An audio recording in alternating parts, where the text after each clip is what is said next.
waɗanne mata ne malam ya ce har abada ba zai auri ɗaya daga cikinsu ba. Ta farko ita ce algayyura.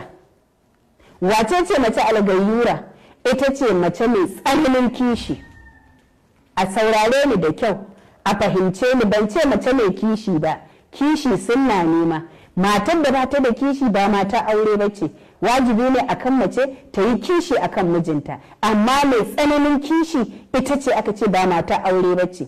Idan na kawo misali za ku yarda da ni dandana, ba da daɗewa ba mun ji matar da ta kashe mijinta saboda kishi, mun ji matar da ta kashe ɗan kishiyarta saboda kishi, mun ji matar da ta ƙona mijinta ko ta ƙona kishiyar saboda kishi. To irin wannan matar ba mata aure ba ce, malam yace har abada ba zai aure ta ba. Ta farko kenan. Sai mace ta biyu. Wace ce mace ta biyu? Almumallaka, wanda take mallake mijin da baki ɗaya. Ba ka sanin wannan sai an taru wajen sha'ani ko wani taro.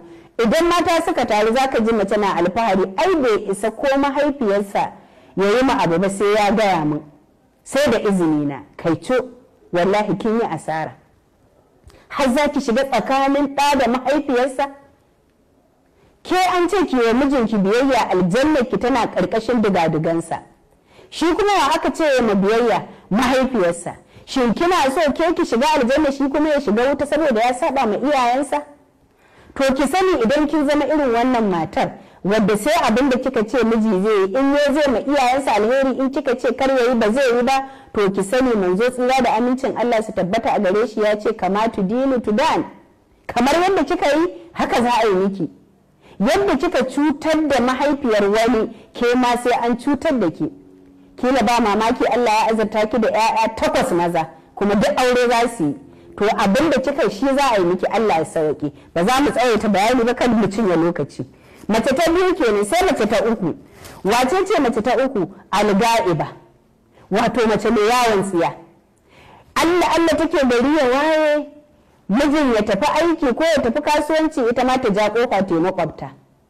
Da zai yi mantuwa ya dawo sai an nemo ta a makwabta, ta fita. Malami ce wannan ba mata aure ba ce, har abada ba zai auri irin ta ba. Ya 'yan uwana mata, fita tana zama dole, akwai ta larura, amma ku sani cewa babu abin da namiji ya ki jini a rayuwar shi irin fita anguwa. Ko kuma ki fita anguwar kin tambaye shi ya riga ki dawowa ya iske ɗaki kulle, ko da kin tambaye shi zai ji takaicin wannan, ko kuma ya iske ɗaki sai yara. To saboda haka malam yace har abada ba zai auri mace mai yawon tsiya ba. Sai mace ta hudu. Wace ce mace ta hudu? Alkamila, wato mace mai isa, wanda mijinta bai isa ya sa ta ba, bai isa ya hana ta ba. Abinda ta niyya shi za ta aikata. Malam yace wannan ba mata aure ba ce har abada. Sai mace ta biyar. Wace ce mace ta biyar? Adda'ifa, wato mace mai rauni, mai gajiya. Ya je ya yi buga-bugar aikin shi ko sana'ar shi, ya ci wuya ya dawo, ya dan so kila kayan ciki ko ya sayo yar kaza, ya ce to ga yanan ki ajiye a tashi a dan dafa, sai ki ce aikin gaji. Allah ya sauki. Malam yace wannan ba mata aure bace. Sai mace ta shida, alhalala. Wace ce halala? Mace mai sakaci. Sai mai gida ya dawo ya ce kawo abinci, ta ce aiko shinkafa ban zuba ba. Ko kuma idan ta sa mishi abinci sai ya nemi ƙari, ko kuma idan ta tashi sa mishi abincin komai sai an tarkato, kai wata ma hannun yara za a anshe cokali a samu baban ya ci abinci. Malam yace wannan ba mata aure bace. Sai mace ta bakwai, almumarrida, wato mace mai ciwo, kullum ita a ciwo take. Ciwon nan dai kala biyu ne. Na farko kila tana gudun kada ta kyale shi ya samu sake, ya ga Allah ya buɗa mishi ya ce to bari ya ƙari wata tunda ya fi ƙarfin hidimar gidan shi.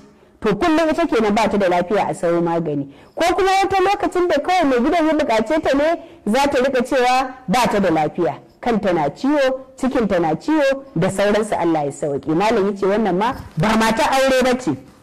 Sai ta takwas, almuwaswisatu, wato mace mai wasuwasi, mai shakka, mai zargin mijinta. Da mijinta zai tafi kasuwanci a zo ne masa ta ce to ban sani ba ya fita, ya dai ce min kasuwa za ni, amma je ka gidan su Jakila yana can.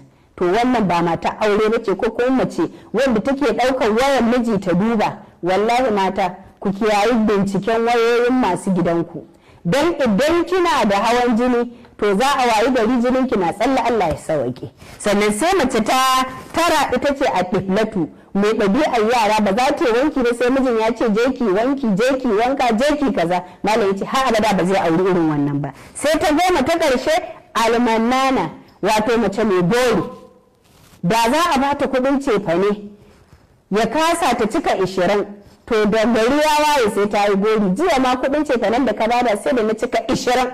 Ba kya koyi da sayyidatuna Khadija wanda ita ke ba manzo tsira da amincin Allah su tabbata guzuri ya tafi lokacin da yake zuwa kogon Hira yana ibada.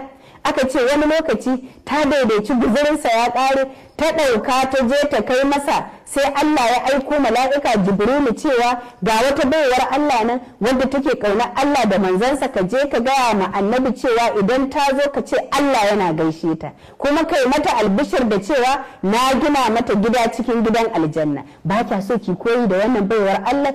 Ke kullum sai dai ki kwangila? Allah ya sauke, Allah ya sa mu dace, Allah ya tsare mana imanin mu.